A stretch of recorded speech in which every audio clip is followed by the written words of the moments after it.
সারা দিনের stress, strain, সান exposure, pollution আমাদের স্কিনকে করে তোলে ডাল।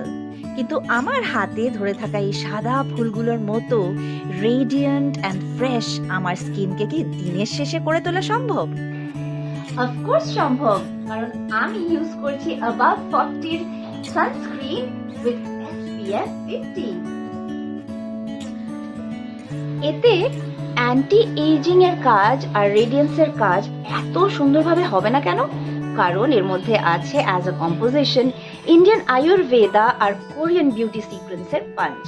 মানে যেমন ধরুন রাইস ওয়াটার, অ্যালোভেরা, নাইসিনামাইড, যা ইনস্ট্যান্ট রেজাল্ট দেয়। তাই অ্যাবাভ 40 টিন্টেড সানস্ক্রিন হয়ে উঠেছে আমার নতুন বেস্ট ফ্রেন্ড। 40 হলে কি হবে সেইটার ভয় আমার কিন্তু একদম নেই। নিজেকে বিউটিফুল রাখার হোক বা বিয়ের ফুল ফোটানোর হোক, দুটোই হয়ে গেছে ইজি ব্রিজি। ওয়েল, আমার সিক্রেটটা তোমার কতটা কাজে লাগলো সেটা জানিও কিন্তু। Above 40, effortlessly ageless. You have earned it.